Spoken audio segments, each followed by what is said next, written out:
Yes session रहेको छ financing for decarbonization in clean energy and E mobility.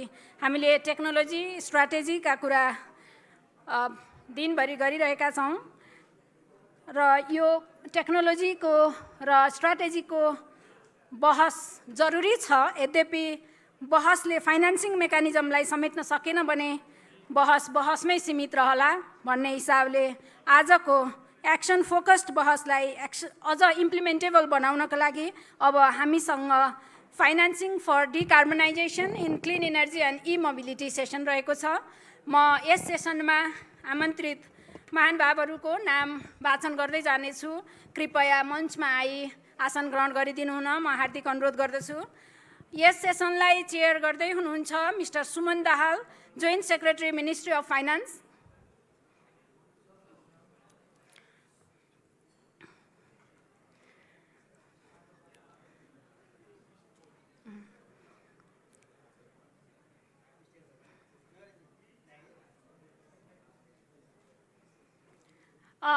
मलाई अलिकति करेक्सन मिलेको छ। यस सेसनलाई चेयर गर्दै हुनुहुन्छ डाक्टर माधव कार्की, एईपीसीका बोर्ड सदस्य। कृपया मञ्चमा आई अध्यक्षता ग्रहण गरिदिनु हुन म हार्दिक अनुरोध गर्दछु। त्यसै गरी यस सेसनलाई मोडरेसन गर्दै हुनुहुन्छ mister Siddhant Raj Pandey, chairperson business oxygen private limited.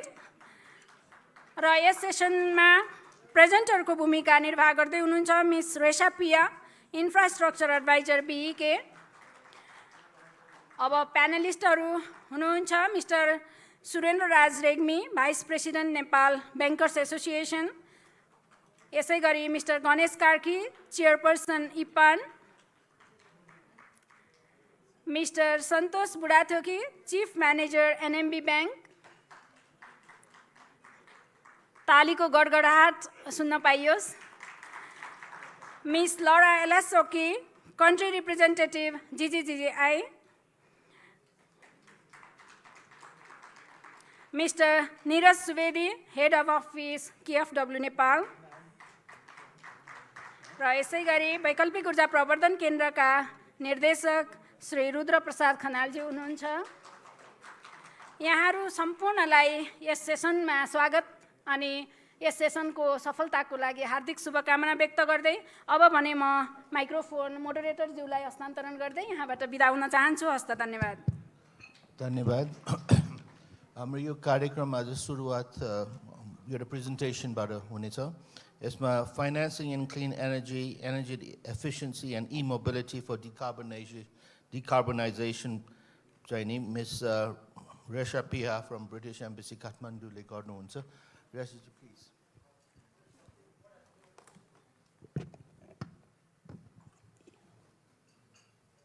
Thank you, good afternoon र नमस्ते। सिन्स यहाँ चाहिँ इङ्ग्लिस स्पिकिङ मान्छेहरू पनि हुनुहुन्छ, त्यसै कारण मेरो प्रेजेन्टेसन चाहिँ म इङ्ग्लिसमा र नेपाली मिक्स गरेर गर्न चाहन्छु। Respected chair, moderator, distinguished panelist and participants, I am pleased to join this national forum and share my insight on the topic financing clean energy, energy efficiency and e-mobility for Nepal decarbonization journey. As we move towards this journey, key question is how we mobilize large-scale investment with low risks to meet decarbonization goal with reducing pressure on the public budget. त्यसै कारण अहिले question चाहिँ यसमा हामी लगानी गर्ने हो कि होइन भन्ने चाहिँ होइन होला, होइन फाइनेन्सिङ गर्ने हो कि होइन भन्ने होइन, हामी यो लगानी कसरी जुटाउने र कसरी गर्ने भन्नेमा चाहिँ हाम्रो ध्यान हुन चाहिँ जरुरी छ। र किन यो म्याटर गर्छ त, why does this conversation matter now भन्दाखेरि Nepal has a strong commitment to the low carbon sustainable energy transition with ambitious target. तपाईँले आइदर तपाईँको इनर्जी डेभलपमेन्ट रोड म्यापमा हेर्नुहोस् अथवा एनडिसी पोइन्ट 3 मा हेर्नुहोस्, there is huge amount of target for the clean energy, clean cooking and decarbonisation of industries and transport. But commitment अथवा target itself is not enough, you know, financing is required. त्यसै कारण त्यो फाइनेन्सिङको लागि कति financing चाहिन्छ भन्ने कुरामा चाहिँ according to the estimate Nepal needs around 46.5 to 60.65.5 billion to achieve energy and climate targets. which is far from the investment that the public and the donor fund alone can provide. So the key question is how we finance this transition sustainably, because only financing is also not enough. How we finance that sustainability is the question that we need to find the answer of. And if you see the AEPC budget, the public budget like AEPC or the traditional donor grant are declining day by day. And it can cover only the small share of what is needed by the sector. The gap shows we need alternative financing and the greater private capital to scale the energy transition, because as we know that the public financing is decreasing day by this graph also. And also, if you see the development partner landscape is changing. USAID is closed. The UK has reduced its official development assistance. At the same time, other bilateral funding is also declining globally. Multilaterals like ADB and the World Bank are moving away from the grants towards loan and more focus on leveraging the investment. Grants are becoming smaller, more competitive, and more targeted. This means we can't only rely on the old systems of government and donor funding alone. अब पनि AEPC के subsidy में चाहिँ यो सेक्टरलाई अगाडि बढाउँछु अथवा government के subsidy में चाहिँ यो सेक्टरलाई अगाडि बढाउँछु भने चाहिँ इट्स नट पोसिबल हैन त्यो कुरा चाहिँ हामीले एकदमै छिटो बुझ्नुपर्ने चाहिँ जरुरी छ तर if you see the rising of at the same time DFI interest is growing because Nepal offers high climate impact, strong government commitment and big untapped renewable energy potential. For DFIs, Nepal fit well within the climate mitigation and adaptation portfolio. DFI brings more than loans. They offer debt, equity, guarantees, climate fund, technical assistance, all critical for building bankable projects and markets. And therefore, the shift from the subsidy to market-based approach is required. Relying on the subsidy is no longer sustainable. Nepal needs to gradually shift from a subsidy-based market system to the market-based system. These shifts require strong and consistent policy support. A full-fledged market is not yet possible due to the high perceived risks by the private sector. I am emphasizing here as a perceived. किन भन्दाखेरि रिस्कै पनि नहुन सक्छ के तर जुन हिसाबले private सेक्टरले देख्छ they perceive the risks very high. Therefore, हाम्रो चाहिँ के छ भन्दाखेरि the energy transition is not only about the technology change अथवा technology change मात्र चाहिँ होइन energy transition. This is systematic shift that involves policy, market, infrastructure, and moreover the behavior change at the same time. And the role of the public sector, I think, is very critical in de-risking the private sector investment. What AEPC can and the government institution can do is de-risk the private sector investment. But there is no one-size-fits-all because पहिलाको जस्तो if you look at the earlier subsidy policy, it was same for certain market and certain technology. I think we need to change that approach. Different technology and market require tailored policy support, incentive, and financial incentives. And if you see what government can provide, government can reduce private sector risks through targeted financial, tax-based, market-based, policy and regulatory and other incentives. Government can provide one or combination of these incentives to attract private sector investment. This does not mean moving away from the subsidy because it means that the subsidy has to be strategically used and let market work where there is a repayment capacity. Capital subsidy might be still required, but they must be well targeted and inclusion needs to be considered. They should support poor and vulnerable households who cannot repay loans, but users who can pay loans, they should be supported through the market-based approach or the market-based financing mechanism. And also, like the traditional way of bank financing does not fit in the clean energy, energy efficiency, and e-mobility project because this project has a high upfront cost and mostly the long payback period. These projects, especially the distributed renewable energy project or the energy efficiency project, these are generally at the smaller size and often generate saving rather than direct revenue. Therefore, plus the environmental and the social benefit does not show up in the cash flow. That is another challenge. So the bank hesitate to invest. Therefore, whole concept is how we increase the confidence of the banks and private sector. That is really important. Therefore, we need the alternative financing to lower upfront cost, share risks, and mobilize investment where the traditional banking or the finance fails. It also supports government from being a funder to the enabler, and also from grants towards the blended and market-based finance. Today, I will highlight several such models that has been already used in Nepal, and with a strong potential to unlock private sector investment in transition. And this morning, I think you have already heard about the alternative financing tool as a viability gap funding, which like a UK aid initiated, like supported AEPC to establish the Sustainable Energy Challenge Fund. Because this funding, the small funding from the public sector has greatly mobilized the private sector investment. And AEPC through the Sustainable Energy Challenge Fund is providing the viability gap funding. And if you see, the AEPC has provided VGF to 136 distributed renewable energy projects within this short period of the time, and it has leveraged over 3 times more private sector investment. And if you talk about the clean cooking technology, then in clean cooking technology alone, the leverage of the private sector investment is more than 8%. Therefore, it has a huge potential to mobilize private sector investment. And another type of the financing is the equity-based financing to raise the fund. Equity-based financing is used to raise the fund by selling shares of the project or the company. And there are several already existing this private equity and venture capital investors showing equity capital is available in the Nepali market, but the challenge is how we structure the project well so that they are ready to invest, you know. Like if you see lots of companies like Lakshmi Sustainable Energy Fund has already investment in Gham power technology. And similarly, there is a Business Oxygen, Dolma Impact Fund who are ready to invest, but we need the project that is well structured. And the project preparation is really lacking in Nepal.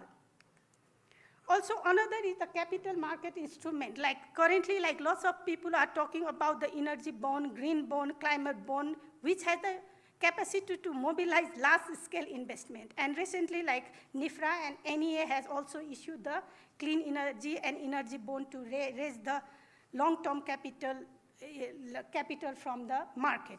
Therefore, several hydropower companies or the solar companies are also issuing the public share. And if you see the total, an energy company has estimated account of around 700 billion Nepalese rupees in NEPSE. That means there is a huge potential to raise funds from the market as well. Another, a more promising, I would say, is the foreign direct investment, because this is another instrument where we can bring money from foreign countries, you know. But the problem is there are lots of policy challenges with that is tied up with FDI. Despite government of Nepal is trying to loosen some of the policies things, but still there is a challenge. And one of the major challenges I see in the FDI is the hedging challenge that we currently it does not nearly exist in Nepal. Therefore, there are lots of policy effort has to be establishing a hedging mechanism for the fund that we bring to Nepal through the FDI. And if you see the cost of Upper Tamakosi, where the cost overrun by 4 times because of the currency devaluation. And another way of funding is the crowdfunding. It allows the small investors to invest into the projects. And similarly, guarantee, I think it is one of the most attractive tool that can reduce lenders or the investor risks. By transferring the risks to the third party, it can be either government, donor, or the guarantors.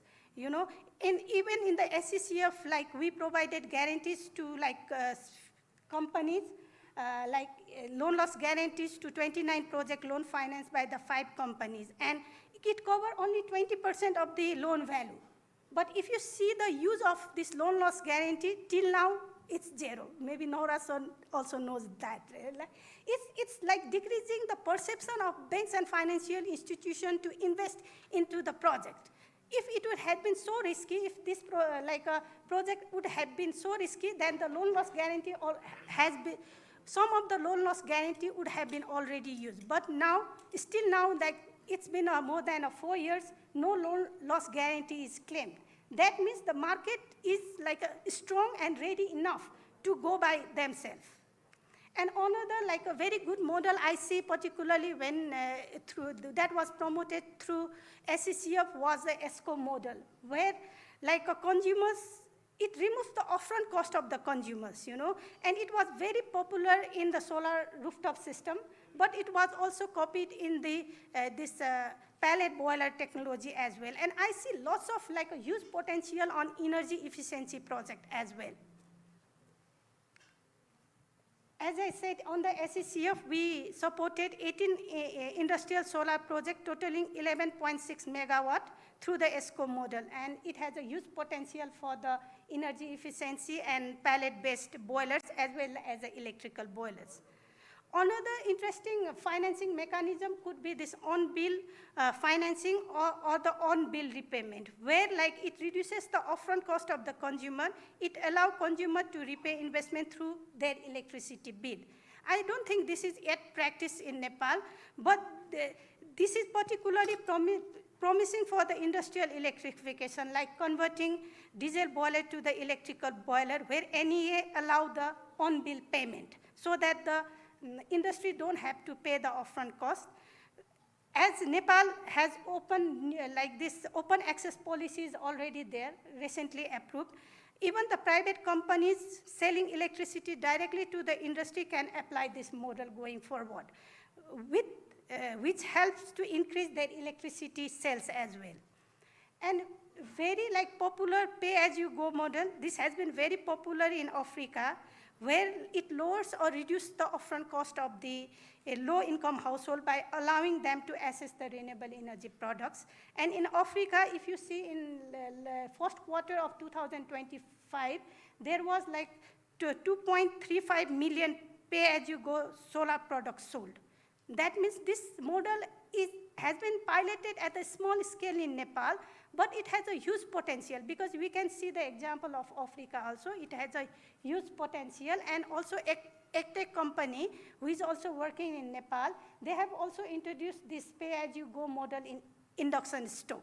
That means the knowledge or the learnings that the Bangladesh have, because they have piloted in several other countries also, maybe we can bring that knowledge to Nepal, so that upfront cost, if you can reduce the upfront cost for the poor household, then there is the huge potential that they use this technology. And another is the carbon finance. I think this morning we have a lot of discussion on the carbon finance. It can provide the additional revenue to the project, making it more viable. And global renewable energy carbon credit market was valued at around 48 billion in 2025. Therefore, the potential of bringing carbon finance in Nepal is very huge. And in clean cooking sector, you can see the pictures there. There are several voluntary carbon market is already there, existing, but we don't have a proper data to recognize that this there. And it is mobilizing millions of rupees in Nepal, and we don't have that data actually. Another a major funding for the climate is a Green Climate Fund. And if you see Nepal already have 5 projects that has mobilized 148.3 million USD. And if you see compared to India, it has mobilized over 1 billion, Therefore, we still have potential to apply to the GCF funding. And we can, because our market is, everything that we do is a cleaner, right? Because our electricity is the cleaner form. Therefore, we do have lots of potential here also. Another agency that provide climate finance is this Mitigation Action Facility, and we already have 1 project there also. And currently, for 2026, the project call is open. Therefore, it's opportunity for the companies, private sectors, and the institution to apply for this mitigation facility fund, because it's an additional revenue for the projects. Yeah, and I would like to come upon this PPP for the risk sharing, because generally when we want to do new things or we want to try new things or go for at the scale, like private sector alone cannot take the risk, that risk. Therefore, we need public support on that. And PPP is the long-term contractual agreement where public sector partner with the private sector and jointly finance, build, operate infrastructure, sharing risks. It's not only about the sharing risks, but also reward and responsibility. Yeah, and it can leverage the private sector efficiency, innovation while supporting public sector goals.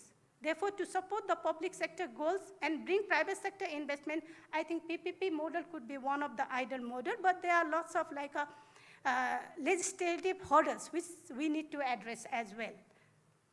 There are various PPP models. In Nepal, like generally everyone knows BOOT model is very popular in hydroelectricity and large-scale grid-connected solar PV, but I would not say it's an ideal PPP project because most of the risks are taken by the private sector, and the very minimum risks are taken by the public sector, like NEA mitigate the risks by like demand of take risks, but still there are confusion between take or pay or take and pay every year, the same question repeats, you know. If the developer is developing a project, they envision that the project will be at least with them for the 35 years. And if policy get on changing like this, then it's really challenging.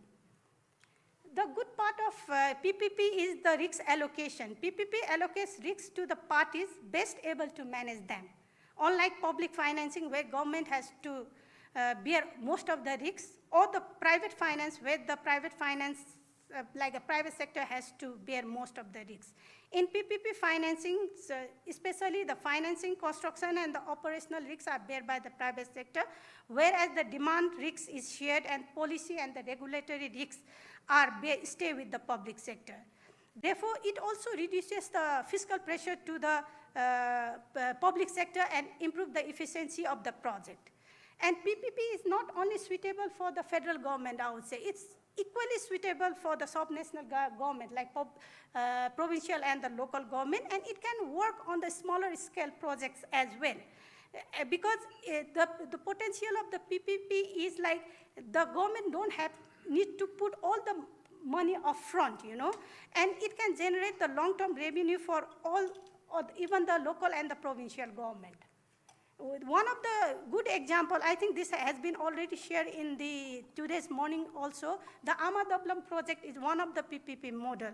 And it shows that the PPP model also works in the remote and the challenging areas. It's not like it's only in the areas like where it is accessible.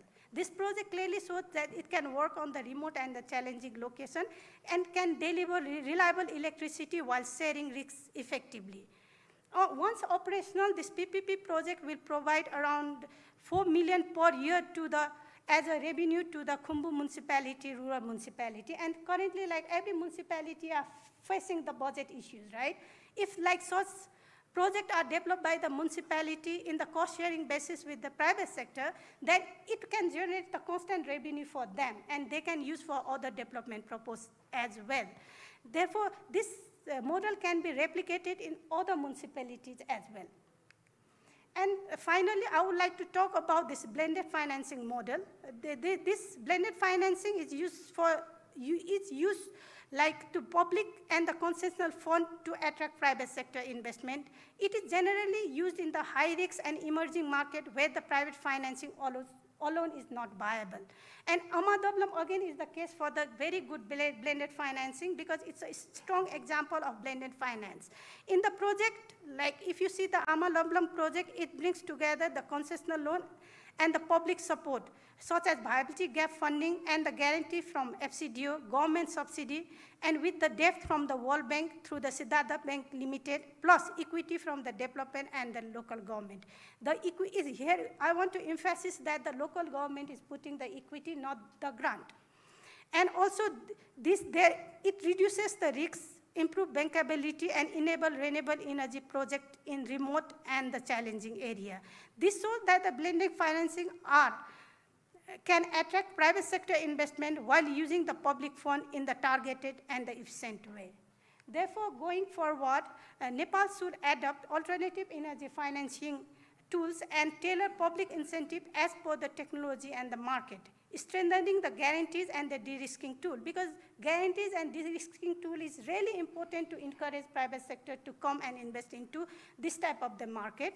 And also there is the need to improve the PPP framework, because everyone is talking that PPP is good, but there is the framework, like a suitable framework missing, that enables private sector to come in. And also, we need to have a stable and the transparent policies. It should not be like policy changing every time, every year with the budget. Because we are investing for 35 years to 40 years, at least the policy consistency should be till that date. Because private sector has already invested at this point of time, assuming that the return will be till like a 35 and 45 years. Therefore, if we do this, Nepal can scale clean energy, energy efficiency, and e-mobility while protecting the public target as well as accelerating our journey to the decarbonization. Thank you.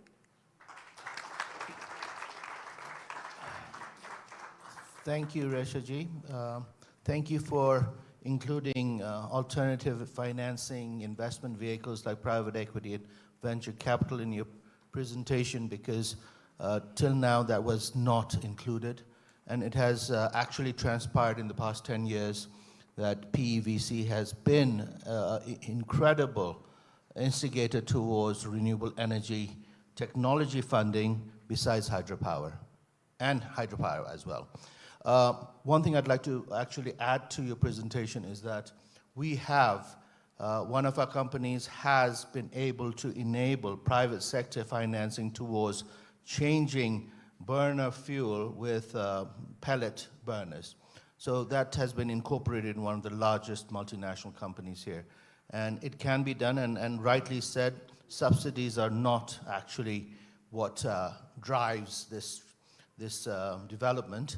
It is actually skin in the game, and you need investments, and private equity, banking are ways of dealing with blended finance, VGF, etc.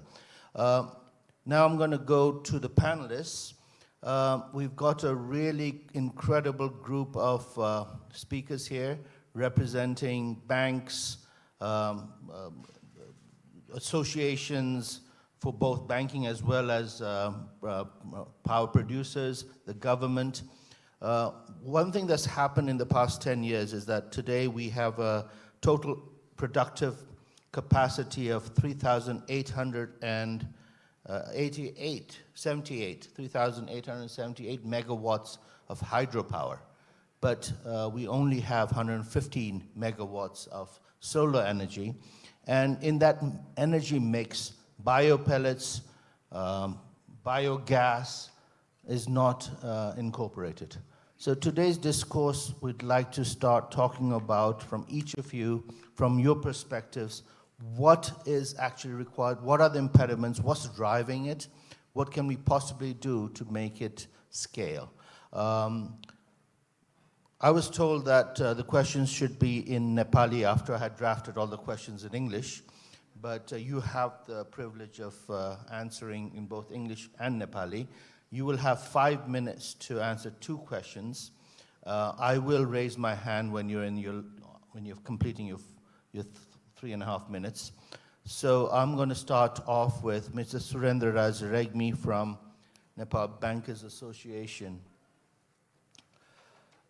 Traditional hydropower financing बाहिर ऊर्जा दक्षता र e-mobility वित्त पोषण तर्फ जान कति तयार छन्, अझै पनि कस्ता परिवर्तनहरू आवश्यक छन्, नीति क्षमता वा जोखिम साझेदारी संयन्त्र के हुन्, हरित वित्तको बारेमा प्राय छलफल गरिन्छ, तर अपनाउनु प्रक्रिया सीमित रहन्छ।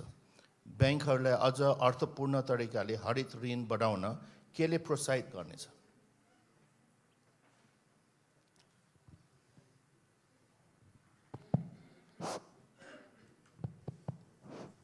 Thank you. Is it okay? Yeah, okay. Thank you. यो प्रोग्राममा एईपीसी ले आयोजना गरेको प्रोग्राममा यो अवसर दिनुभयो, thank you very much. on the bottom of my heart on behalf of Nepal Bankers Association and myself. अब सरले दुईटा क्वेसन सोध्नुभयो, मलाई लाग्छ यो बियोन्ड हाइड्रो पावर इमोबिलिटीको कुरा गर्नुभयो र कुन कुन चिजमा अगाडि बढ्नु पर्ला भन्ने कुरा। मलाई लाग्छ हाइड्रो पावरमा फाइनेन्सिङ गर्नुभन्दा पहिला पनि यस्तै क्वेसन थियो जस्तो लाग्छ मलाई, किन ब्याङ्कहरू जान्छन् त त्यसमा, प्रोजेक्ट फाइनेन्सिङ थियो, a bit risky थियो, तर fortunately the bank have been able to make an investment in hydro power sector. यहाँ आइपानको अध्यक्ष पनि हुनुहुन्छ, उहाँले भन्नु होला र अहिले हेर्नुभयो इन्डस्ट्रीमा भने सुरुवातमा हेजिटेन्ट हुँदै पनि अलमोस्ट अहिले इन्डस्ट्रीबाट लगानी गरेको हाइड्रो पावरको exposure, outstanding exposure is 450 billion. So the bank are very much on to it. तर एउटा कुरा के इनर्जी इफिसियन्सीको कुरा गरेका छौँ हामी। इनर्जी इफिसियन्सी भनेको योभन्दा अगाडि पनि भन्दै हुनुहुन्थ्यो, मैले सुन्दै थिएँ। त्यही क्यापासिटीमा धेरै काम गर्ने, कहीँ न कहीँ अहिले त होला, तर यो हामीले जुन ओभर क्यापासिटीमा चलिरहेछौँ यहाँ अहिले, जुन चाहिँ तपाईँले भर्खरै भन्नुभयो सरले 3,878 or something like that. Is it really required capacity for the Nepalese? Are we being able to export? What are the challenges of export? यो चाहिँ हामीले हेर्नु पर्ला।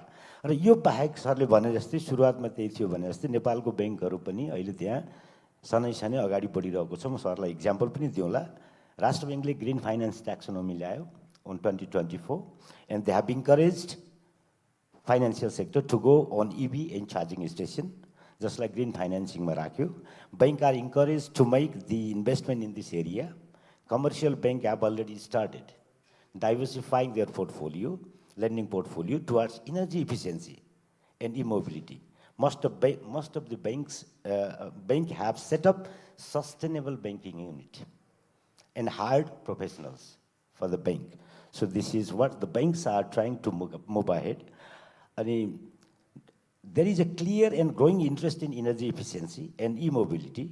All banks are currently financing electric vehicles, and some have already begun financing energy efficient industrial equipment, rooftop solar system, utility scale solar, EV charging station, and green or energy efficient building. We have already onto it. But नेपालको एउटा परिवेश के छ भने Nepalese people are, to be honest with you, that is my experience. Nepalese are, a bit always being as early adopter in terms of technology and global trend. So हामीले हेर्यौँ भने EV एडप्टेसनमा drastic change भएको छ। 2024-25 मा त almost 76% of cars sold are EV. यो आर्थिक वर्षको पहिलो 6 महिनामा 15.27 बिलियन को EV इम्पोर्ट भएको छ। लास्ट इयर अलमोस्ट 42.93 बिलियन को भएको थियो र total number of vehicles in last year थियो भनिसकेपछि bank are very much on to it. अब म यहाँ टाइम धेरै नभएको कारणले म तपाईलाई भनौँ ग्लोबल आइएम बैंकै केसमा तपाईलाई भनौँ बैंक, किनभने रिप्रेजेन्टेटिभ पनि हुन सक्छ। ग्लोबल आइएम बैंकमा डेडिकेटेड युनिट छ, प्रोफेसनलहरू हायर गरिएको छ, ESG अफिसरहरू छन्, इन्भाइरोमेन्टल अफिसरहरू छन्। हामी इलेक्ट्रिक भेहिकल्सको लोन स्किम लिएर आएका छौँ, ग्रिन होम लोन्स ल्याएका छौँ, रुफटप सोलरको प्रोजेक्ट आएको छ, and refinancing for utility scale solar project गरेका छौँ। र notably we have solely financed one of the highest capacity utility scale solar project in the country, having 30 megawatt. In addition, we are currently exploring and developing a dedicated loan product focused on energy efficiency financing. So far, the bank is engaged on a hydro power having 2,643 megawatt, utility scale solar 46.3 megawatt, rooftop solar PV 14.5 megawatt, electric vehicles financing is amounting 5.12 billion, which is 1,992. So I mean, Nepalese banks are very much onto it, and they always would like to go beyond hydro. And they want to go the energy efficiency as well. I mean, this is a bit, the new area, so we have to have some sort of, demo effect. And this has to be supported by the policy as well, because she has, presented clearly on the policies And sometimes we have to have some capacity building. Even Nepal Bankers Association is working with the partners like GIJ to build capacity for EE loans, with workshop already has been done, and risk sharing mechanism is also required. So we will be in a position to further enhance this sector. Thank you. Thank you, Surendraji. I'm following up with another banker just to keep the flow going. आंशिक ऋण guarantee ब्याज अनुदान वा रिफाइनेन्सिङ window जस्ता कुन विशेष हस्तक्षेपहरूले ब्याङ्कहरूलाई ई mobility र ऊर्जा दक्षताको लागि वित्त पोषण मापन गर्न मद्दत गर्नेछ। एनएमबी ब्याङ्कलाई दिगो वित्त पोषणमा सस्टेनेबल फाइनेन्सिङ अग्रणी मानिन्छ। के तपाईँ एउटा ठोस उदाहरण साझा गर्न सक्नुहुन्छ जहाँ स्वच्छ ऊर्जा वा ई मोबिलिटी परियोजनाको वित्त पोषणले राम्रो काम गर्यो र यसलाई के अर्थपूर्ण बनाएको छ? Thank you, AIPC, for inviting us in this forum, and Siddhanta sir as well. सरको दुईटा क्वेसनको म एकैचोटि यहाँ एन्सर गर्ने प्रयास गर्नेछु र आई थिङ्क यहाँहरूलाई सेटिस्फाई पनि गर्छु होला म। अब ई मोबिलिटी फाइनेन्सिङ जुन इन्टरभेन्सनको कुरा आएको छ, यसलाई दुईटा एस्पेक्टबाट, दुईटा पार्टबाट चाहिँ हामीले हेर्नुपर्छ वा डिस्कसन गर्नुपर्छ जस्तो मलाई लाग्छ। एउटा इभी, अभियसली इभीमा पनि commercial as well as private vehicle, जहाँ चाहिँ कमर्सियल ब्याङ्कहरूले चाहिँ without any hesitation, without reluctance एकदम सिमलेस फाइनेन्सिङ गरेको छ। यो कुराहरू चाहिँ अघि ब्याङ्कर एसोसिएसनको प्रेसिडेन्ट हाम्रो सुरेन्द्र सरले पनि भन्नुभएको थियो, जसरी चाहिँ 40 बिलियनबाट 50+ बिलियनको चाहिँ फाइनेन्सिङहरू भइरहेछ भनेर त्यो डेटै प्रेजेन्ट गर्नुभएको थियो। त्यसले पनि त्यो कुराको चाहिँ इभिडेन्सिङ गर्छ जस्तो मलाई लाग्छ। एउटा त्यहाँ चाहिँ त्यति धेरै प्रब्लम छैन। अर्को हाम्रो पार्ट भनेको इमोबिलिटी फाइनेन्सिङतिर हेर्दाखेरि चाहिँ चार्जिङ स्टेसन हो। यहाँ चाहिँ अलिकता ब्याङ्करहरूको कन्सर्न छ जस्तो लाग्छ। कन्सर्न चाहिँ दुईटा पक्षबाट हो। एउटा यसको अकुपेन्सी के हो, क्यापेसिटी युटिलाइजेसन के भइरहेछ भन्ने, र यसको असर्ट्सको लाइफ के हो, it is still to be confirmed or reviewed हो। यो दुईटा पार्टमा छ। यहाँ चाहिँ सरले भने जस्तै रिफाइनेन्सिङ होस् अथवा इन्ट्रेस्ट सब्सिडी होस् वा रिफाइनेन्सिङ इन्ट्रेस्ट सब्सिडी, एउटा थर्ड या होइन इन्ट्रेस्ट सब्सिडी, रिफाइनेन्सिङ र सरले अझै एउटा भन्नुभएको छ, मैले ठ्याक्कै यहाँ मिस गरेँ त्यो है। त्यो तिनवटा इन्टरभेन्सन मध्येमा पनि क्रेडिट ग्यारेन्टीको कुरा गर्नुभएको छ सरले। हो, त्यसमा चाहिँ क्रेडिट ग्यारेन्टी, किनभने यसको लाइफको कुरा अघि मैले गरिरहेको थिएँ चार्जिङ स्टेसनमा,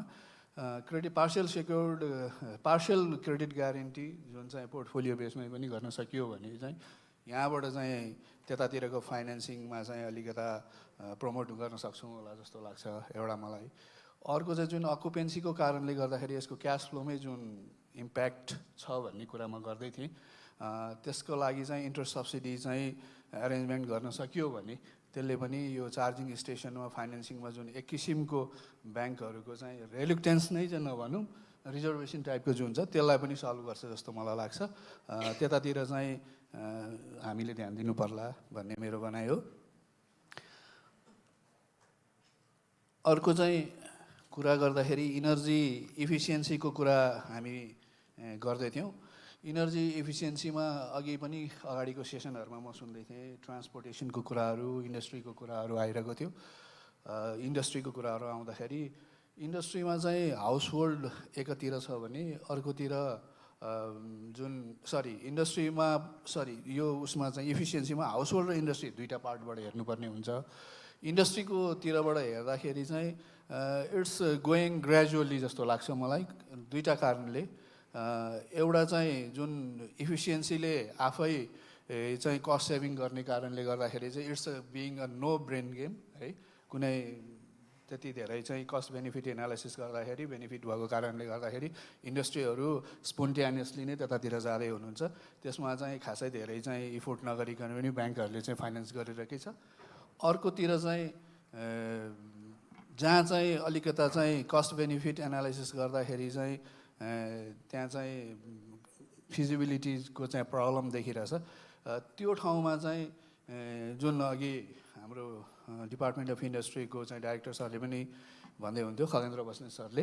त्यो ग्रान्टहरूको जुन प्रोभिजनहरू छ त्यो प्रोभिजनहरूलाई चाहिँ इफेक्टिभली इम्प्लिमेन्टेसन गर्न सक्यो र ब्याङ्कले चाहिँ भनौँ न एउटा सस्तो चाहिँ ग्रिन बोन्डहरू इस्यु गरेर सस्तो फन्डहरू चाहिँ एरेन्ज गर्न सकेको अवस्थामा त्यहाँ जान सकिने अवस्था हुनसक्छ जस्तो लाग्छ।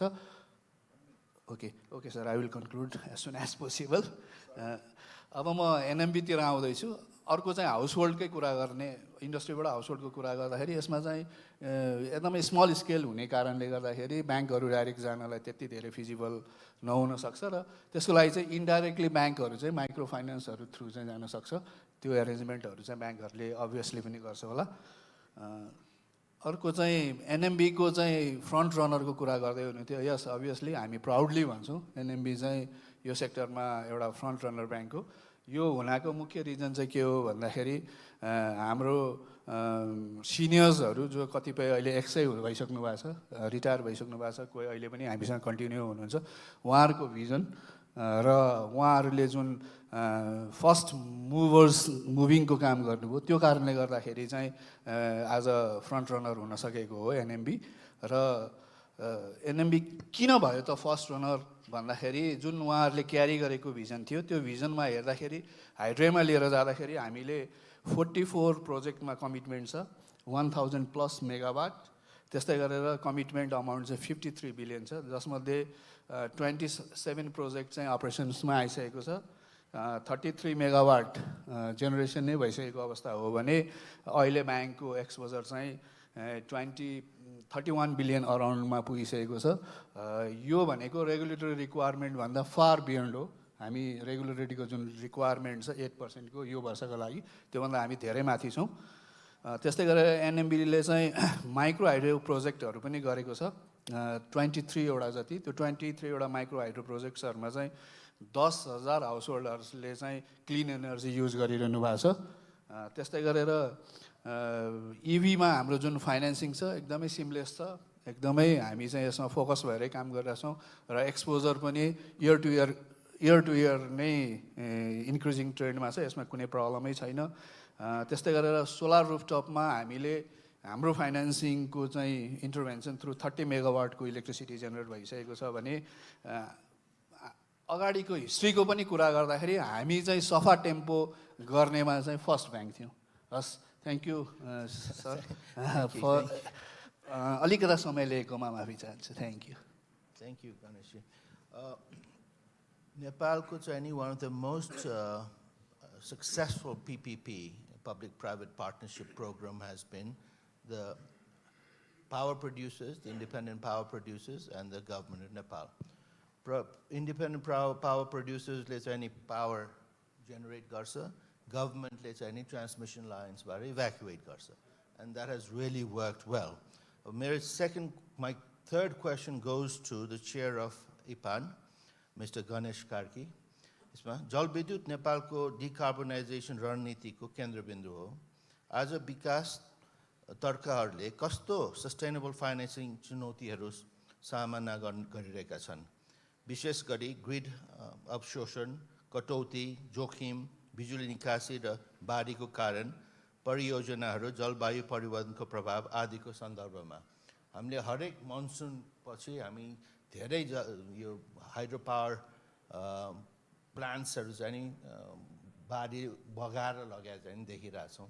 त्यसको जोखिमलाई चाहिँ नि भविष्यमा तपाईँहरूको मेम्बर्सहरूले के गरेर चाहिँ यसलाई सम्बोधन गर्न खोजिरहेका छन्। यो सस्टेनेबल फाइनेन्सिङ संरचनाहरू कसरी उत्पादन मात्र नभई भण्डारण, हाइब्रिड परियोजनाहरू र ग्रिड लिङ्क गरिएको ऊर्जा समाधानहरूलाई पनि समर्थन गर्न विकसित हुन सक्छन्, जसले डिकार्बनाइजेसन परिमाणहरूलाई बलियो बनाउँछ। हस्, धन्यवाद। एकदम छोटोमा म भन्छु, जस्तो आज हामी झन् 11,600 मेगावाट पिपिए भइसकेको छ। सो एनदर 1000 मेगावाट होला सोलर, त्यसको पिपिए भइसकेको छ। र आज हामी झन् अघि छलफल गरिसक्यौँ, टोटल सोलर र हाइड्रो गरेर टोटल 4000 मेगावाट होला already connected in the grid. So another 5000 megawatt is under construction. र त्यो हेर्दाखेरि अझै यो 11,600 र 1,000 गरेर झन्डै झन्डै 12,000 मेगावाट चाहिँ बिजुली बन्ने स्थितिमा पुगेको छ। वास्तवमा नेपाल राष्ट्र ब्याङ्कको नीति, नेपाल सरकार र ब्याङ्कहरूको सपोर्टको कारणले यहाँ गएको झन्। किनभने हामी अहिले 13 खरबभन्दा बढी लगानी गरेका छौँ भनेर यो सेक्टरमा भन्छु। तर अब थुप्रै खालका समस्याहरू हामीले बिहोरिरहेका छौँ, तथापि ब्याङ्कले सपोर्ट गरिरहेको छ अहिलेको दिनमा। किनभने ग्रिडका कुराहरू त्यत्तिकै छन्। अब ग्रिडमा कति स्टेबल छैन, जस्तो अहिले हाम्रो क्यापासिटी कति हो भन्ने कुरा पनि आइसकेको छ। झन् हामी 2400 मेगावाट बिजुली भयो भने पुग्छौँ भन्ने छ। किनभने हामीले बिजुली घरमा बाल्ने भन्दा बाहेकलाई बिजुली चाहिन्छ भन्ने परिकल्पना गर्न छाडेका छौँ कि भन्ने खालको पनि लाग्छ। र त्यो हुँदाखेरि हामीसँग बर्खामा बिजुली बढी हुन्छ र कोही कोही बेला इन्डियाले समयमा किनिदिएन भने त्यो ग्रिडमा अब तलमाथि गरिरहेको र कतिले लोड घटाउ भन्ने खालको कुराहरू पनि आइरहेका छ। अब त्यस्तै गर्दाखेरि अब कतिपय यो रेगुलेसनको कुराहरूले गर्दा पनि अब समस्यामा परिरहेको छ। अब थुप्रै खालका छन्। अब यो फरेस्टको छ, यो सेभनको छ, ERCको कुरा छ, NRBको कुरा। किनभने यो long term policy, long term investment, यो चिज एकदमै छिटो पोलिसी चेन्ज भइदियो भने त्यसले चाहिँ एकदमै यसको रेभिन्यूमा ठुलो असर गर्ने पनि देखाएको छ हामीले। र त्यसपछि अब जस्तो यो थुप्रै अब 2-3 वर्ष त एकदम यो ग्लोबल वार्मिङको कारणले होला गर्दा अब फ्लड अनटाइमली यो के अरे फ्लड आइदियो कहिलेकाहीँ। यो चैतमा एकदमै ठुलो बाढी आएर थुप्रै प्रोजेक्टहरू बगाइदिए पनि देखाएको छ। तर यो पछिल्लो समयमा जस्तो आज पनि अहिले एउटा प्रोग्राम हुँदैछ, म यो सक्ने बित्तिकै जान पनि खोजेँ। यो अर्ली वार्निङ सिस्टमको जस्तो यसपालि हामीले थुप्रै प्रोजेक्टहरू बचाउन सक्यौँ, किनकि सरकारले पनि त्यो अनुसारको खबर गरे र हामी र वातावरण मन्त्रालयमा पनि एउटा एक खालको एग्रिमेन्ट गरेका छौँ। त्यसले गर्दाखेरि हामीले पनि सबै प्रोजेक्टलाई खबर गरेको हो। त्यसले गर्दाखेरि केही चाहिँ बचाउनलाई, किन धनजनको अब धनको त क्षति भयो होला कति ठाउँमा, तर मान्छेहरूलाई क्षति भएन। किनभने त्योभन्दा अघिल्लो वर्ष झन् 14जना मान्छे बगाए, त्योभन्दा अघिल्लो वर्ष पनि बगाए। त्यसले गर्दाखेरि इन्सुरेन्स त हुन्छ, तथापि अहिलेको डिजाइनहरूमा चाहिँ अलिकति सेफ ठाउँमा डिजाइनहरू गर्न थालेका छौँ हामीले। र पछिल्ला डिजाइनहरूमा चाहिँ अलिकति हेर्दाखेरि अलिकति सेफ, अलिकति माथि लाने थालेका छौँ यसमा। र वास्तवमा अहिले अब यो सेक्युरिटी, एनर्जी सेक्युरिटीको कुरा आउन थालिसकेको छ। अब सोलरका कुराहरू पनि आउँछ। कहिलेकाहीँ त हामी यो के अरे स्टोरेज, ब्याट्री स्टोरेजका कुराहरू पनि सुन्न थालेका छौँ। PRORमा अलिकति लगानी पनि पछिल्लो दिनहरूमा आएको छ। तर कस्तो भने स्टोरेज प्रोजेक्टहरू हामी जाँदै गर्दा अब यो पोलिसीले, किनभने यो ल्यान्ड लिजको पनि त्यत्तिकै समस्या छ। अन्य कुराहरू जस्तो एउटा सरकारले बुढी गण्डकी गर्ने भनेको त्यति धेरै वर्ष भइसक्यो भनेपछि अहिले नेपालका निजी क्षेत्रहरूले कति गर्न सक्छन्? एउटा रुख काट्नलाई 5-7 वर्ष लाग्छ त्यो क्याबिनेटबाट स्वीकृत गर्नलाई भनेपछि एउटा रेगुलेटर बडीले पनि कसरी त्यसलाई अगाडि बढाउने भन्ने कुरा चाहिँ च्यालेन्जिङ छ। अब हुन त सरकारले 28,000को परिकल्पना गरेर अगाडि बढिरहेको छ। अब त्यो हुन्छ हुँदैन थाहा छैन। अब फेरि सरकारले एकातिर इन्भेस्ट गर अगाडि बढ भन्छ, अर्कोतिर फेरि बिजुली चाह्यो भने मात्रै किन्छु भनेर भनिरहेको छ। त्यसले गर्दा 2-3वटा कुरा जस्तो फाइनेन्सिङको लागि अब नेपाल सरकार पनि अब पोजिटिभ, नेपालको ब्याङ्कहरूले पनि अब लगानी गरिरहेको छन् र विदेशी थुप्रै फन्डिङ कम्पनीहरूले पनि एकदम पोजिटिभली र यो अलिकति क्लिन एनर्जी भएको हुनाले गर्दा पनि यसमा थुप्रै खालका छन्। र अर्को अहिले कार्बन ट्रेडको कुरा पनि आउन थाल्यो। अब यो कार्बनकै कुरा भएकोले गर्दा कार्बन घटाउने मात्र होइन कि कार्बन ट्रेडका कुरा अहिले नयाँ पोलिसी आएर हामीले थुप्रै वर्ष हामीले पैसा लुज गरिरहेका रहेछौँ र अहिले केही आउन थालेको छ। त्यसैले गर्दाखेरि फाइनेन्सिङको लागि नेपालको ब्याङ्कहरूले सपोर्ट नगरेको भए त्यो सम्भव थिएन। तथापि अब कस्तो भने रेगुलेटर बडीहरूको र समयमा यो पोलिसी चेन्जले गर्दाखेरि एकदमै ठुलो समस्या छ। र अब अहिले कतिपय आयोजनाहरूले बिजुली टाइमली बत्ती बालेको छौँ तर त्यो ट्रान्समिट भएको छैन ट्रान्समिसन लाइनको कारणले गर्दाखेरि। अब मैले त धेरै ठाउँ पनि भने सरकारको कारणले सरकारले ट्रान्समिसन समयमा नबनाइदिएर जनतालाई डुबाउन पाइन्छ कि पाइँदैन भनेर पनि अब धेरैचोटि बोलिसकेँ है। त्यसले गर्दाखेरि यस्ता खालका कुरा छन्। त्यस कारण प्राइभेट सेक्टरलाई पनि त्यहाँ इन्भल्भ गर्यो भने कम्तीमा ट्रान्समिसन लाइनमा र पावर ट्रेडका कुरामा अब एनएले बिजुली किन्दिनँ भन्न थालिसकेको छ। किन्दैन भने नेपालका निजी क्षेत्रहरूलाई दियो भने कम्तीमा डोमेस्टिक पनि ट्रेड गर्थ्यो होला, त्यसपछि क्रस बोर्डर ट्रेडिङ पनि गर्थ्यो होला। त्यो गर्न पायो भने अलिकति यसको मार्केट चाहिँ अलिकति बढ्दै जान्थ्यो, किनभने इन्डियाको थुप्रै कम्पनीहरूले पनि इन्ट्रेस्ट देखाइरहेको छ, त्यो बङ्गलादेशीहरूले देखाइरहेको छ। त्यसैले गर्दाखेरि अब आउने सरकारले चाहिँ अलिकति नियम ऐन कानुन चाहिँ एउटा लङ टर्म चाहिँ र अलिकति लगानी मैत्री खालको इन्भेस्टमेन्ट फ्रेन्डली खालको चाहिँ यो नीतिहरू ल्याउन सक्यो भने वास्तवमा यसको अलिकति केही विकास हुन्छ कि भन्ने लाग्छ। हस्, धन्यवाद। Dhanyavad, Kagji. Now I'm going to move to the donor agencies. Ms. Laura Jalajowski. GGI works at the intersection of policy and finance. Where do you see the biggest disconnect between policy ambition and financial reality in Nepal? My second question to you is, based on your experience, how climate finance supported intervention can generate transformative and sustainable change in the e-mobility sector? Thank you, and thank you to APC for the opportunity to participate in your great event today.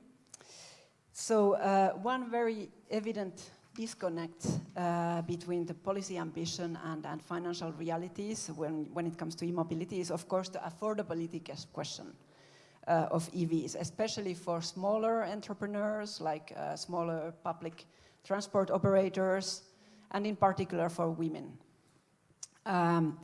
There are thousands of old diesel mini and microbuses that will go out of circulation very soon.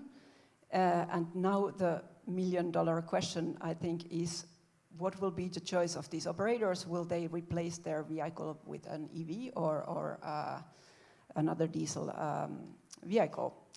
And actually, as already was mentioned in the presentation, Nepal is already benefiting of a mitigation action facility program called Sustainable Electric Transport for Nepal, or SET for Nepal. That's ongoing, and it's being implemented jointly by GIZ and GTTI in the country. And it is targeting the development of an electrified and public transport to promote decarbonization in Nepal. So the project aims to demonstrate the commercial and operational viability of the electric mini and microbuses operated by the public transport operators, mobilize private investment through innovative financial mechanisms, and to strengthen the institutional and market conditions for wide-scale electrification of public transport in the country.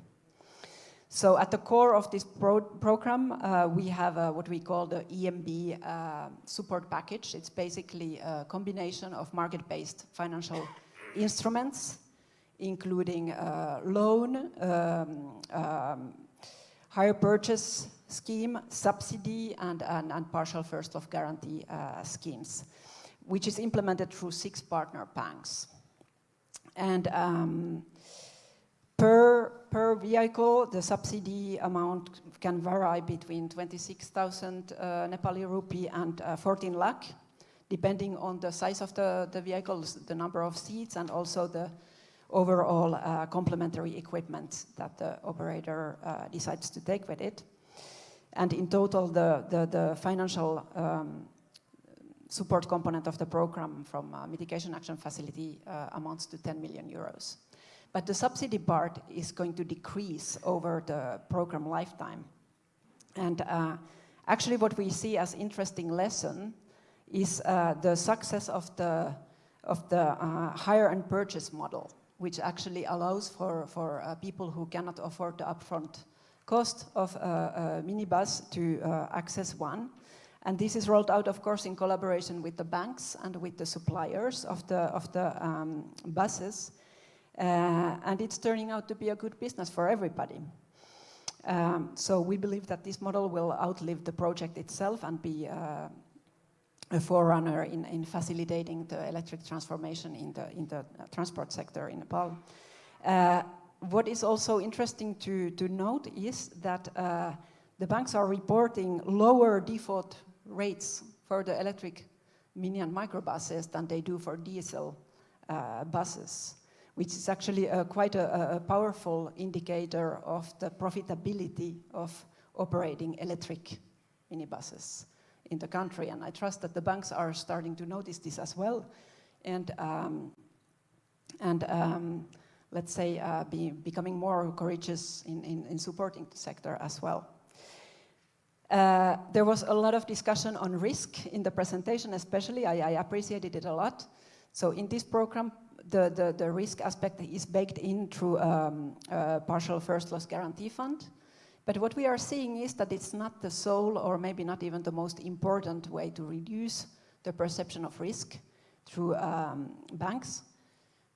Because there are other innovations that are being rolled out. For example, a portal that allows a bank to see all its electric mobility loan portfolio at one glance, and then the supported the vehicles that receive the loan also have a GPS system in them, and for example, an electronic digital passenger app. All these innovations allow the bank to understand the business and the operation of the buses better, and have a better, clearer, and more transparent picture of the economic and commercial profitability. And I believe this is a key innovation for de-risking as well. So coming now to the second question, I believe that a good project, I mean, if we talk about concessional finance in this kind of market-based sector, that's very, very quickly evolving as well. The added value for concessional finance must be in supporting an integrated systemic model change in transport systems, as we are doing through the Set for Nepal project. So if an intervention can include the financial support, but also support for upgrading skills, creating green jobs, updating also the policy and institutional environment to become more conducive, and bringing in the technical innovation, then I think it's a good project. Okay, and we believe this is what we are doing. Thank you. Thank you. To continue on what you've been saying, I'm going to move to Mr. Neeraj Subedi from KFW. Development partners often de-risk investments. What kind of financial instruments, guarantees, concessional loans, blended finance are most effective for accelerating clean energy and e-mobility in Nepal? My second question is, how can Nepal better access global climate finance and ensure it translates into bankable on the ground projects? Thank you. Thank you for the question, and thank you also to AEPC for this opportunity. As a development financier, I mean, when you talk about risk, we see the risk in two aspects. One is the risk of the fund that we provide as grant, because it's not only the loan that we have been providing as a development partner in this country. So Nepal being the least developed country, there are so much of the bilateral and multilateral grants coming to the country, and when we look at the risk from the grant perspective, it's a bit different. At the same time, KFW being a bank, we do have a private sector financing window. It's like IFC of the World Bank, and our private sector financing window is DEG. And if we look the risk from DEG's prospect, it's somehow different. Let's start with this, the grant finance projects. What we look at, the grant that basically comes from Germany that we deal with, the taxpayers' money from Germany is coming to Nepal for a region, for a cause that is agreed upon between the two countries. Both the governments agree for supporting a project. And what we look at is whether the support that we provide from that project fund can scale up. Will that be a model that the country could benefit in a larger scale? Is that something that will provide the social justice? So these are the questions that we look at. It's not about the return on investment, because it's a grant fund anyway. All right? So the definition of the risk for those projects when you do an appraisal, it's somehow different.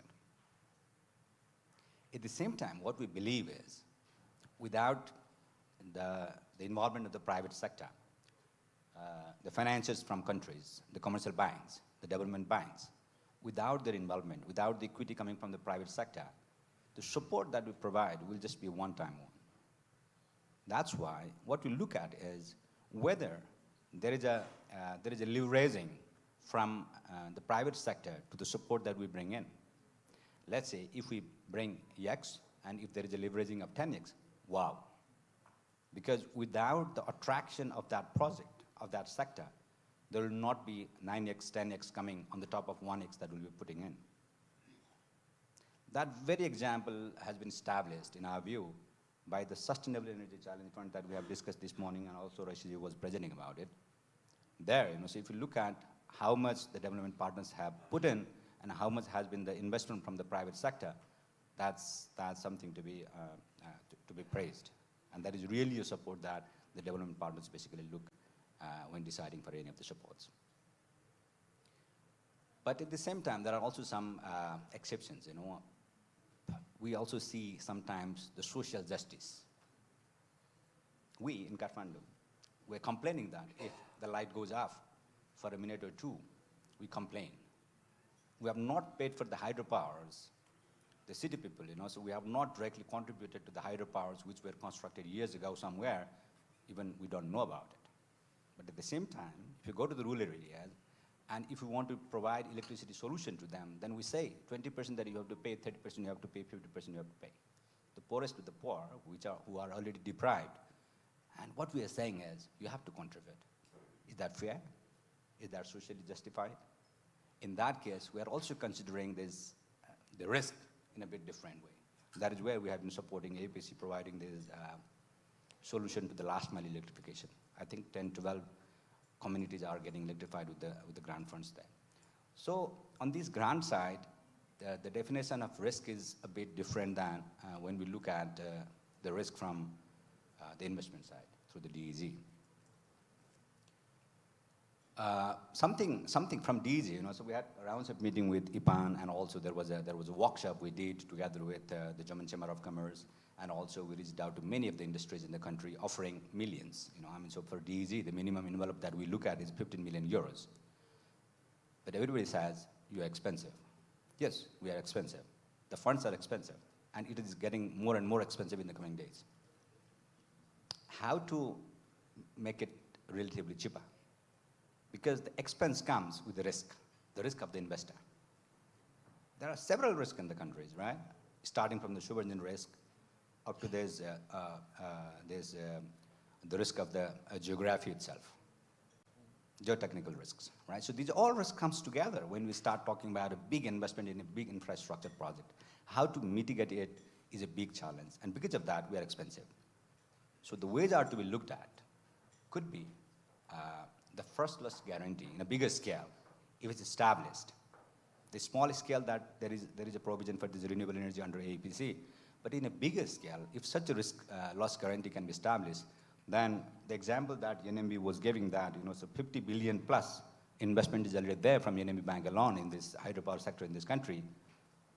Another 19 banks could also come up with that. So that could be a very good example, and I would say this guarantee mechanism, guarantee fund could be something which is very much that we will look at. Okay, thank you very much. Now I will come to the last panelist, who is also our host, from our host APC. APC has done wonders. It is probably one of the oldest sustainable energy, it was SREP, Sustainable Resource Energy Program, SREP, in the 1980s, that received something like $15 million. And I found out that it was one of the oldest in this region to do sustainable energy. So my question to Rudra Prasad Khanalji is, नवकरणीय ऊर्जा र ऊर्जा दक्षता प्रवर्धनमा एपीसीले महत्त्वपूर्ण भूमिका खेलेको छ। अहिलेसम्म कुन वित्त शोषण मोडलले राम्रो काम गरेका छन् र तपाईँ कहाँ नवीनता वा सुधारको आवश्यकता देख्नुहुन्छ?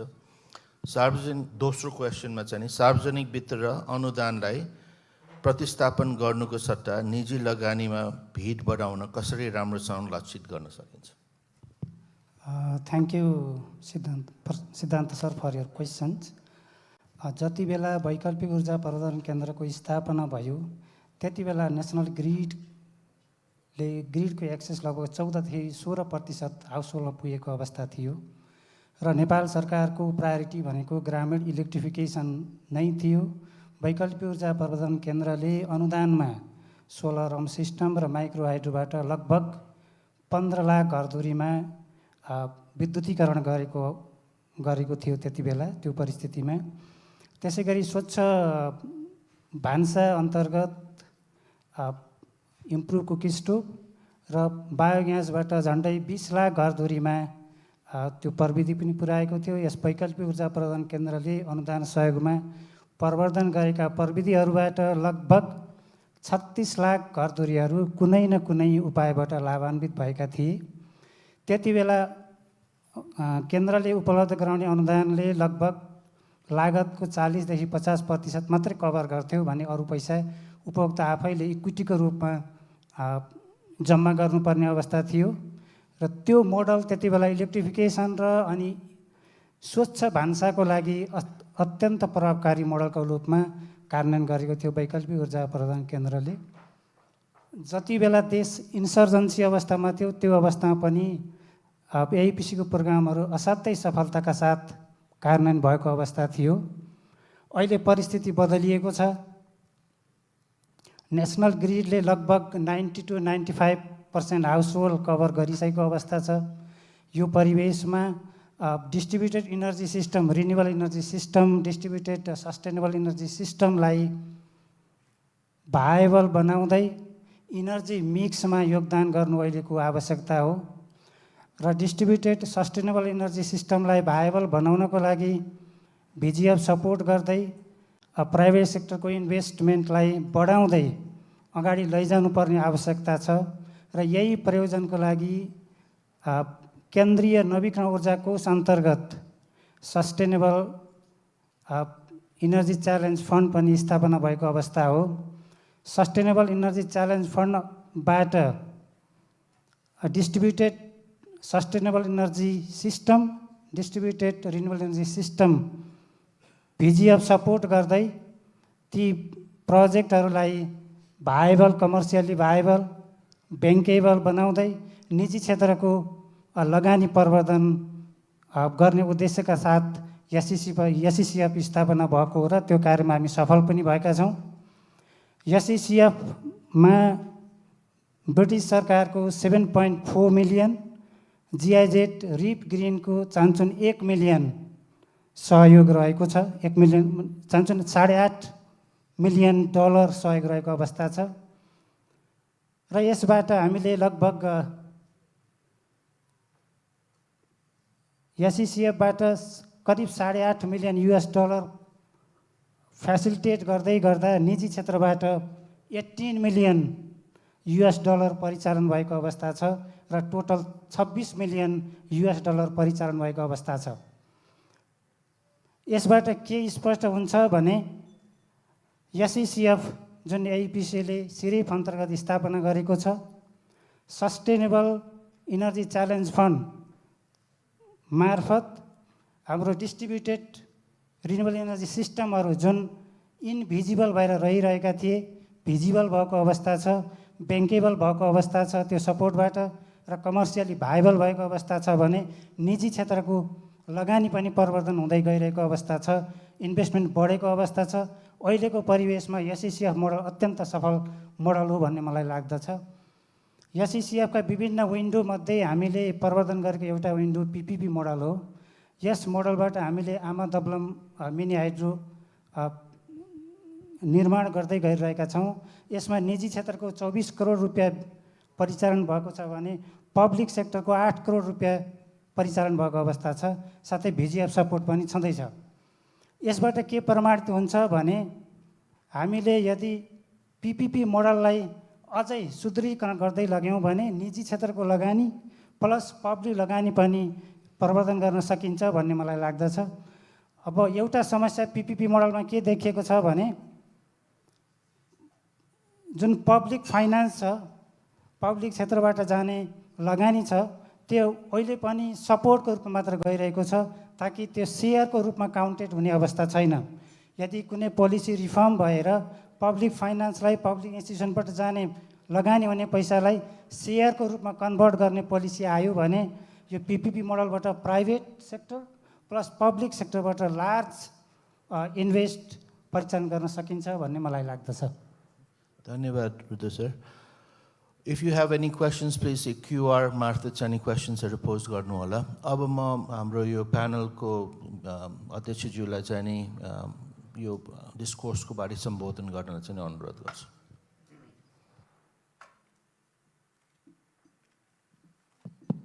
Thank you. At the outset, I would like to thank AEPC for giving me this opportunity to chair this session.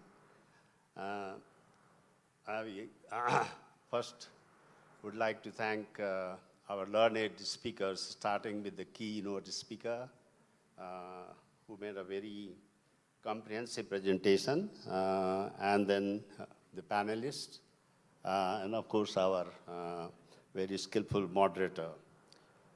What we have heard, अब हामीले सुन्यौं कि यो एनर्जी ट्रान्जिसनको लागि हामीले चाहिँ एनडीसी को जुन बजेटको रिक्वायरमेन्ट छ त्यसलाई नै आधार मान्यो भने पनि $65.5 बिलियन चाहिँ फाइनान्सिङ डेफिसिट छ र यो चाहिँ धेरै जसो हामीले चाहिँ प्राइभेट र एक्सटर्नल फाइनान्सबाट चाहिँ एक्सटर्नल सोर्सबाट चाहिँ एक्सपेक्ट गरेका छौं र कीनोट प्रेजेन्टेसनबाट हामीले यो पनि देख्यौं कि एईपीसी को जुन पब्लिक फाइनान्स एक्सेस छ त्यो घटिरहेको अवस्था छ र from this presentation and earlier presentation what I heard is energy transition needs systemic shift. I heard systemic shift, I heard integration, I heard that there are uncertainty regarding policy and regulatory framework, and there are lack of tax incentives, what have you. So, यो परिप्रेक्ष्यमा अब र यो आजको जुन दिन छ international climate के अरे clean energy day को चाहिँ slogan के हो भने accelerating clean energy transition in a just equitable and affordable manner. अब क्लीन एनर्जी ट्रान्जिसनलाई एक्सेलरेट गर्ने हो भने यसलाई हामीले चाहिँ बढावा दिने हो भने अब फाइनान्सिङ पनि एक्सेलरेट गर्नु पर्यो। त्यसकारण चाहिँ अब कसरी गर्ने भन्ने कुरा त धेरै हामीले विभिन्न वक्ताबाट सुन्यौं र यसमा मैले चाहिँ के भन्न चाहे भने अब यो यसमा अब कुनै पनि छैन कि दुविधा छैन कि यो एनर्जी ट्रान्जिसन एकदम इन्भेस्टमेन्ट इन भनौं न चाहिँ हाई इन्टेन्सिटी भएको सेक्टर हो। एनर्जी सेक्टर एकदम हाई एनर्जी हाई फाइनान्सिङ हो। त्यसका फाइनान्सिङ चाहिँ यसको मेजर बोटलनेक हो। त्यसका यो बोटलनेकलाई हामीले कसरी अब यसलाई हामीले त्यो चुनौती कसरी सामना गर्ने भन्दाखेरि मेरो विचारमा यसमा मुख्य चारवटा मैले चाहिँ सबै वक्ताहरूबाटै सुनेको कुरा भयो।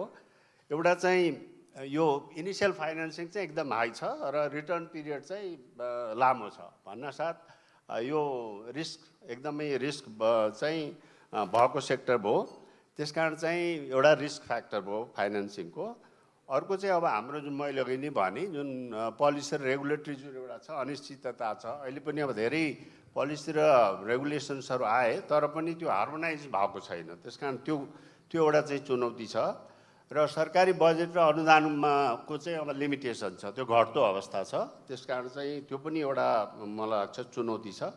र निजी क्षेत्रको लागि अघि यहाँ हामीले चाहिँ प्यानको अध्यक्षज्यूबाट सुन्यौं कि अब क्लाइमेट चेन्ज एउटा ठुलो चुनौती हो। त्यसकारण चाहिँ अब कसरी हाइड्रो सेक्टरलाई चाहिँ हामीले क्लाइमेट रेजिलियन्ट बनाउने भन्ने चाहिँ त्यो हामीले बिहान पनि सुन्यौं। त्यसकारण चाहिँ अब यो रेजिलियन्ट बनाउनुको निम्ति चाहिँ अब धेरै कुरा गर्नु छ। यो म धेरै भन्दिनँ, मेरो सेक्टर पनि पर्यो। तर मैले चाहिँ यसमा के भन्न चाहे भनेदेखि अब चुनौतीको साथसाथ हामीसँग धेरै अवसरहरू पनि छ। खास गरी फाइनान्सिङमा यदि हामी सीमित भएर बस्यौं भनेदेखि मैले यसमा केही चाहिँ भन्न चाहे। अब चुनौती मा अर्को चुनौती पनि यसमा थपिन सक्छ, जुन ग्रिड इन्टिग्रेसन गर्ने भन्ने र ऊर्जा इनर्जी स्टोरेजको पनि एउटा चुनौती छ। र विदेशी मुद्रामा चाहिँ यदि हामीले भनौँ न इन्भेस्ट गर्यो भनेदेखि त्यसको चाहिँ इन्स्टेबिलिटी धेरै छ होइन, त्यसमा जोखिम धेरै छ। खास गरी अब फेरि बिहान हामीले सुन्यौँ कि अब ई चार्जिङको कुरा गर्छौँ, त्यो ई चार्जिङको चाहिँ एकातिर चाहिँ हामी तिनीहरू चाहिँ अब कमी छ भन्छ, अर्कोतिर चाहिँ फेरि फ्रेगमेन्टेड डिमान्ड छ भनेर भन्छौँ होइन। त्यस कारण त्यो पनि एउटा चाहिँ चुनौती रूपमा ल्याएको छु मैले। त्यस कारण ब्याट्रीको जुन अब कसरी हामी डिस्पोज गर्ने भन्ने कुरा पनि छ। यी सबै कुरा हेर्दाखेरि चाहिँ हामीले अब अवसरहरूतिर जानु पर्यो। त्यस कारण चाहिँ यो सोलर जुन ब्याट्रीहरू छ र इभीको जुन प्रविधिहरू छ त्यसमा टेक्नोलोजी चाहिँ अब राम्रो भएको हुनाले कस्ट घट्दो छ र यो इनर्जी जुन हाम्रो एक्सेस छ, एनर्जी सुरक्षा छ र पोल्युसन घटाउने जुन अवसरहरू छ त्यसले गर्दा को बेनिफिटहरू हाई छ। त्यस कारण खास गरी अब फेरि अन्तर्राष्ट्रिय जुन अब फाइनेन्स एक्सेस चाहिँ जिसिएफ र अन्य जुन ब्याङ्कहरूबाट पाउने क्लिन एनर्जी सेक्टर अहिले पनि प्रायोरिटी छ, बिहान हामीले चाहिँ सुन्यौँ होइन। त्यस कारण चाहिँ अब हामीले चाहिँ के गर्नु पर्यो भनेदेखि नेपालको लागि चाहिँ मैले अब समय रातो भइसकेको छ, त्यस कारण मैले हाम्रो नवराज सरको मेसेज पनि हेरेँ। त्यस कारण चाहिँ स्वच्छ ऊर्जा र नेपालले चाहिँ यदि स्ट्राटेजिक अब प्लान गर्ने हो भनेदेखि स्वच्छ ऊर्जा र इमोबिलिटीलाई चाहिँ अब एनडिसीको मुख्य अब हुन त प्राथमिक सेक्टरै छ, अब डोमेस्टिक सेक्टरले पनि यसलाई प्रायोरिटी दिनु पर्यो। कन्डिसनल फाइनेन्स भनेर फाइनेन्स बाहिरबाट आएन, अब हामीले के गर्नु पर्दैन भनेर बस्नु चाहिँ भएन, एउटा थियो होइन। दोस्रो चाहिँ अब यो पब्लिक फाइनेन्समा चाहिँ अब हामीले खालि गभर्मेन्टको फाइनेन्सले पुग्दैन होइन, घट्दो छ। त्यस कारण ब्याङ्कहरूले पनि रिस्क भनिरहेछ, डिरिस्किङ गर्ने चाहिँ अब यो अलि इनोभेटिभ फाइनेन्सतिर जानु पर्यो। अहिले पनि हामीले कुरा गरिसक्यौँ होइन। त्यसको साथसाथै चाहिँ अब हामीले यो जति नीति र नियामक जुन संस्थाहरू छन् त्यसमा हार्मोनाइज हुनु पर्यो। बिहान हामीले धेरै सुन्यौँ यो पोलिसी र जुन लिगल जुन अनसर्टिनिटी छ त्यसलाई हटाउनु पर्यो र ब्लेन्डेड फाइनेन्स सबैले हामीले कुरा गऱ्यौँ। अब बन्ड, ग्रिन बन्ड, सस्टेनेबिलिटी बन्ड्सहरू छ। त्यस कारण चाहिँ मलाई लाग्छ हामीले जो इन्टिग्रेसन गऱ्यो भनेदेखि चाहिँ एक त यसले ब्याङ्केबिलिटी प्रोजेक्टको जुन ब्याङ्केबिलिटी बढाउँछ भनेदेखि अर्को कस्ट पनि घटाउँछ। त्यस कारण मैले भने ऊर्जालाई चाहिँ साइलो अप्रोचमा नहेरेर हाइड्रोलाई सिस्टेमिक सिफ्ट भनेकै के हो भने सिस्टम थिङ्किङ हुनु पर्यो। सिस्टममा चाहिँ हेऱ्यो भनेदेखि हामीले प्रोडक्सन मात्र होइन डिस्ट्रिब्युसन, एफिसियन्सी सबै कुरालाई हेरेर चाहिँ अगाडि बढ्नु पर्यो। अनि मेरो विचारमा फाइनेन्स चाहिँ के हुन्छ, चिपर पनि हुन्छ अनि ब्याङ्कहरूले पनि त्यसलाई चाहिँ इन्भेस्ट गर्न सक्छ।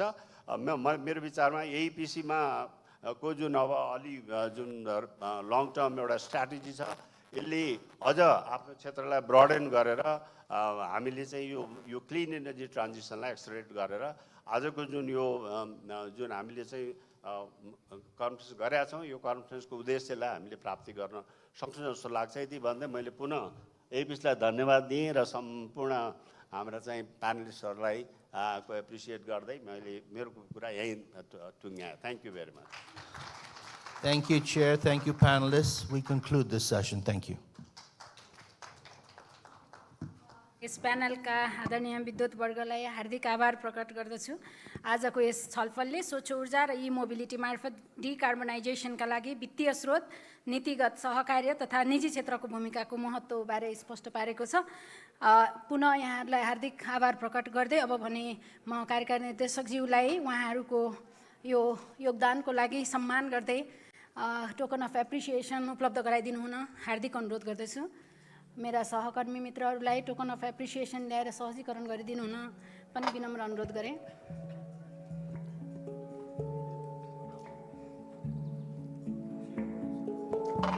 सर्वप्रथम यस सेसनको चेयर गर्नुहुने माधव सरलाई टोकन अफ एप्रिसिएसनले सम्मान गर्नुहुन म अनुरोध गर्दछु। त्यसै गरी यस सेसनका मोडरेटर सिद्धान्तराज पाण्डे सर,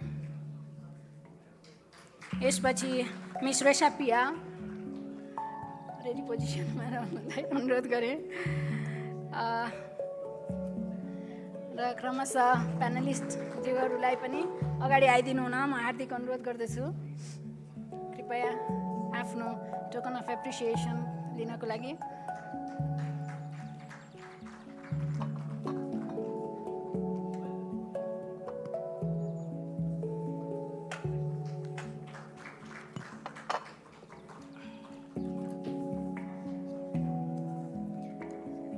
यहाँहरूको यो बहसले वास्तवमा हाम्रो कार्यक्रमको उद्देश्य पुरा गराएको छ, हाम्रो कार्यक्रम सफल बनाउनमा योगदान पुर्याएको छ।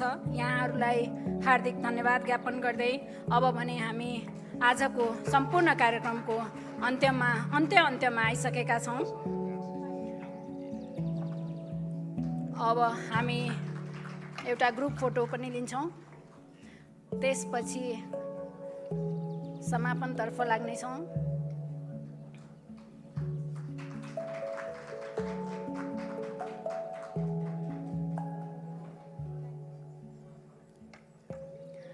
यससँगै हामी अब एउटा ग्रुप फोटो लिनेछौँ।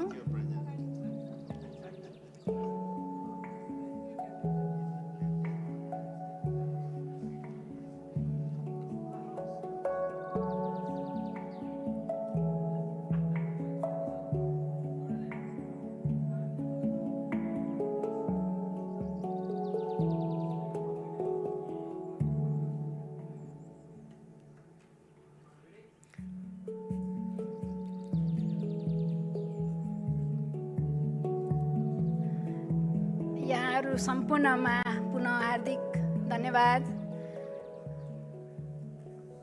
र बधाई पनि छ यहाँहरूलाई अत्यन्त प्रभावकारी बहसको लागि।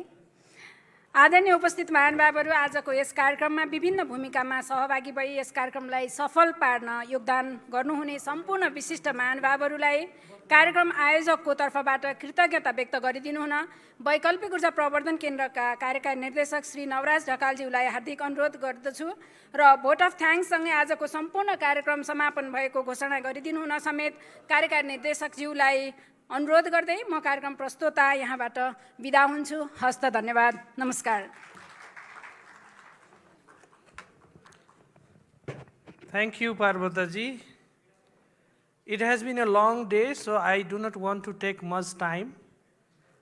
We have slightly overrun our time. Actually, we wanted to finish everything by 5, and 5 to 5:30 was allocated for the high tea. So for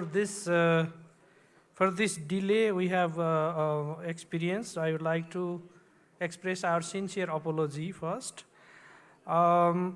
Let me make this vote of thanks also very brief because I do not want to summarize everything here.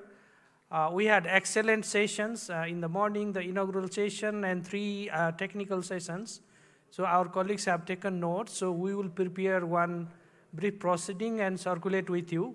That sums up the summary part in the interest of time. And for the vote of thanks part, let me start by thanking our chief guest, Honorable Minister, and then special guest, Honorable VC of NPC, Honorable Member of NPC, and then special guest, our Secretary from WEX, and then Excellency Ambassador of EU to Nepal, and then Chairperson of the inaugural session. Also, all the session chairs of the technical sessions, moderators, the background presenters and panelists, and of course the keynote presenter from the morning session, and all the participants. Because of your presence, your participation, your active role, the day has been really fruitful, really active, really engaging. And finally, thanks to all of our supporters whose logos are there. So I'm not going to read out all the names, again in the interest of time. Thank you so much all the partners for your support. This is the 3rd International Clean Energy Day we have organized together with you. And I'm sure we will continue this for the years to come until eternity, because this has been a wonderful partnership. And as this Clean Energy Day has basically sort of mentioned this one very important theme, I just want to read out here. Clean energy for people and planet. So we are discussing about the people and planet and clean energy, decarbonization, energy transition, energy efficiency, everything for the energy security and sustainable development of the country, just transition and the socio-economic development. These are some of the things we covered. Thank you all once again, and wish you a great evening. I believe high tea is still waiting for us there. So for the final chit chat, we can do that there. And then let's continue our very good collaboration and partnership for the great success of the initiatives that are put forward by the national goals and international commitments set by the government under various initiatives. So with this, the National Forum on Clean Energy in Action, Decarbonizing Nepal's Economy comes to an end. Thank you so much. Thank you all. Thank you. Thank you very much. Thank you. And namaste. And good evening.